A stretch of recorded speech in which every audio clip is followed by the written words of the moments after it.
All right, let's return to that earlier story. A Cape Town student is under police guard after he allegedly stabbed his wife, who is also another student at a student residence. We cannot show the video footage, but seems to be the attack. But please do be aware that even this discussion could be disturbing to some viewers.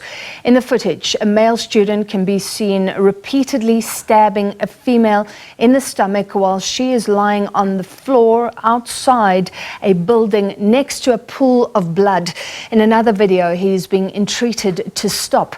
The alleged attacker, 30 years old, from the University of Western Cape, and the university says the 26-year-old woman is his wife and also a student at Cape Peninsula University of Technology.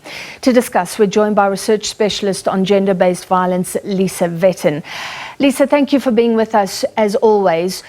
How sad that we're talking about another attack, and I don't know, this seems particularly harrowing, and something about it, I mean, this man stabbing his wife, not behind closed doors, if the video is a correct representation, but in complete broad daylight.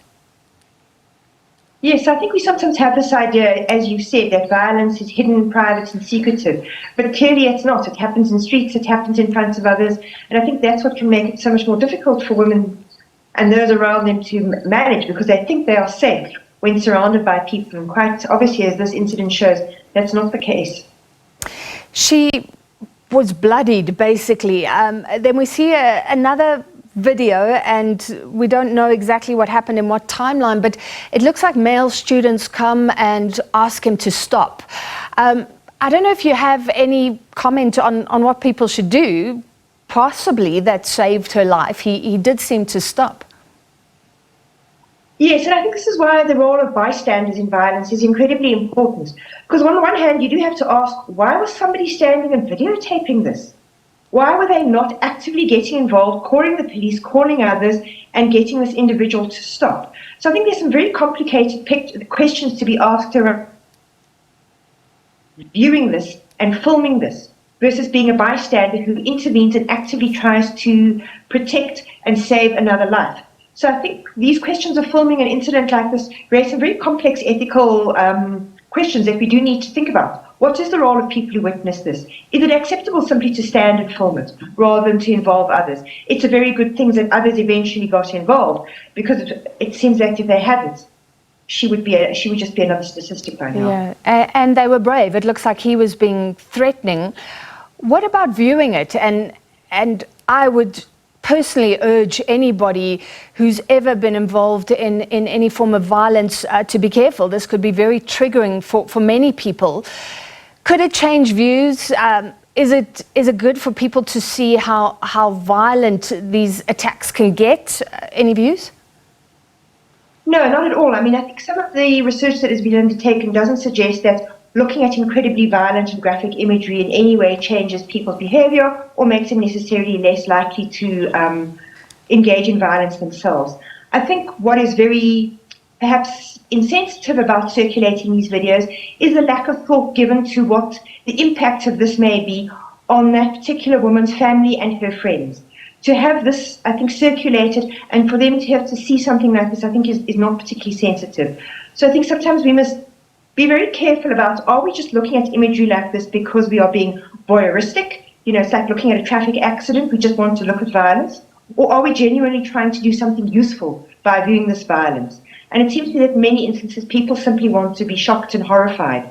They're not necessarily thinking about what is the impact on family and friends of having this circulate, and does having this circulate in any way make a difference to that woman's life? Well, we have chosen not to show it. And this happened, allegedly, the incident took place outside a private residence. So the university, not necessarily under the spotlight here, it has responded and says it takes gender-based violence seriously. But this is a societal problem. I mean, I don't know how to phrase this question. How does it get this bad?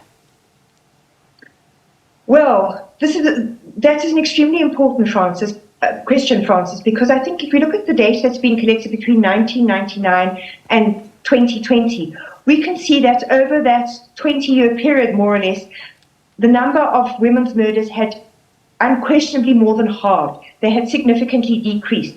But starting from 2021-22 to last year, that trend has been reversed.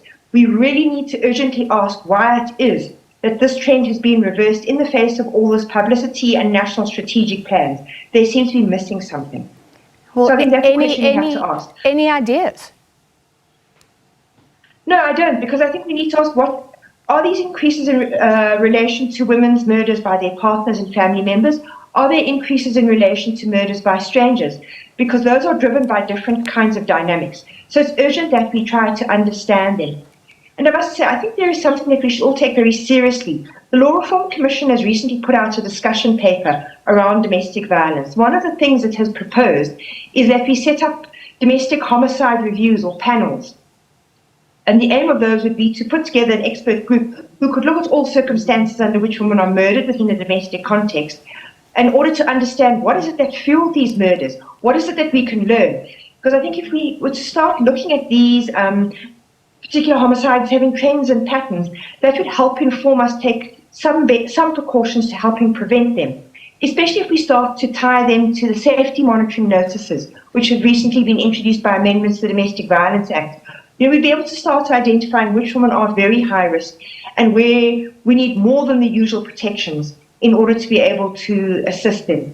So I think this is also a challenge to us to start being a little more creative and proactive and doing something concrete and practical rather than merely circulating horrifying videos. All right, thank you so much. Lisa Vetten, research specialist on gender-based violence.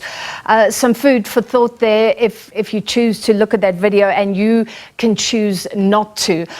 She said it makes no difference at all, but please do be careful if anyone you know is going to look at it and may find it triggering.